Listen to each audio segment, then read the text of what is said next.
L'objectif d'Action Citoyen Engagé et durant ces 2 dernières années, c'était toujours les mêmes et c'était aussi d'accompagner les processus de réforme constitutionnelle ainsi que l'élaboration et la révision des lois. Le consortium s'est donné aussi pour objectif de contribuer aux réformes politiques et sociales dans le pays. Nous sommes des organisations de la société civile, donc on doit travailler étroitement avec les communautés.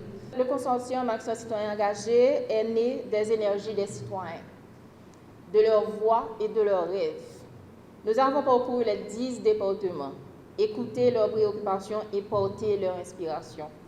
On doit continuer à marcher à leur côté, défendre leurs droits et transformer leurs idées en réformes concrètes. Notre force, c'est l'unité. Notre avenir, c'est la participation. Et notre mission, c'est de bâtir un pays plus juste, plus inclusif et plus solidaire. Nous allons continuer à avancer ensemble avec courage et espérance. 4 organisations de la société civile signées pour continuer la collaboration en vue du développement sur le plan civique, sur le plan économique et sur le plan politique de la société haïtienne. Moi, je dois dire que c'était une expérience extrêmement enrichissante pour moi-même pendant la période ça. Et moi, je remercier tous les collaborateurs au niveau du comité de pilotage là. Je remercier en particulier Carline qui t'a montré un leadership certain et une capacité d'écoute, mais aussi une capacité pour capable mener avec beaucoup de sérieux et de discipline, n'est-ce pas, les activités de ce consortium. Je pense que nous voyons un exemple tout, parce que en pile fois les gens qui ont des idées contraires, ils ne peuvent pas avancer. Mais même les idées au contraire, nous pouvons toujours mettre ensemble, nous faisons une synergie pour nous capables d'avancer. Donc FIBES, c'est vraiment apprendre dans ce moment ça, parce que là, il a parlé de FIBES, c'est l'organisation de monde handicapés, de femmes handicapées, actives filles handicapées.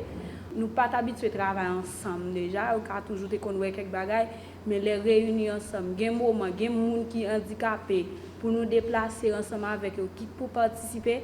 Donc, je nous dis, le travail là, il n'est pas aussi facile, mais nous arrivons par joindre une entente et le travail là, jusqu'à présent, nous sommes satisfaits. Donc, ça que nous-mêmes, FIBES, nous sommes capables de dire, nous promettons que nous continuons à travailler ensemble, gens que nous avons fait déjà, et je pense qu'il y a une pile d'erreurs que nous tous mettons ensemble pour nous corriger. Nous commençons à apprendre et nous communiquer davantage par rapport avec le travail que nous-mêmes nous avons fait. Et nous promettons que le travail, ça, n'est pas prêté là. Donc, en gros, merci à nous tous. Aujourd'hui, nous franchissons une nouvelle étape. Cette transition n'est pas une rupture, mais bien une continuité. Une continuité dans notre engagement à défendre les principes démocratiques, à promouvoir la transparence, à porter la voix des citoyens et à contribuer activement aux grandes réformes qui engagent l'avenir du pays. Sous la coordination de Cosé Genio, nous entendons impulser une dynamique nouvelle fondée sur 3 axes majeurs. D'abord, le renforcement de la communication et la visibilité du consortium à travers tout le territoire national.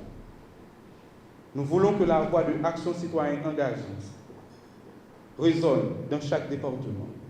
Nous voulons aussi faire de Action Citoyenne Engagée la principale institution porteuse de la voix de nos citoyens. Dans chaque commune, dans chaque espace citoyen, nous voulons que nos actions soient présentes. Nos analyses et nos prises de position soient connues, comprises et relayées. Ensuite, nous nous engageons à maintenir et consolider la cohérence exemplaire qui existe entre nos organisations membres. Cette diversité qui nous caractérise, organisations de jeunesse, organisations de femmes, organisations de personnes vivant avec un handicap, structures citoyennes, constitue notre plus grande richesse. C'est dans l'unité, le respect mutuel et la confiance que nous pourrons continuer à porter une parole forte et légitime.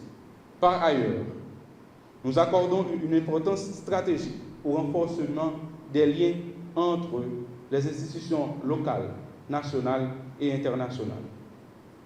Nous n'oublions pas non plus le renforcement des liens entre le consortium et les institutions étatiques. Non pas dans une logique de complaisance, mais dans une posture de dialogue constructif, de veille citoyenne et d'interpellation responsable.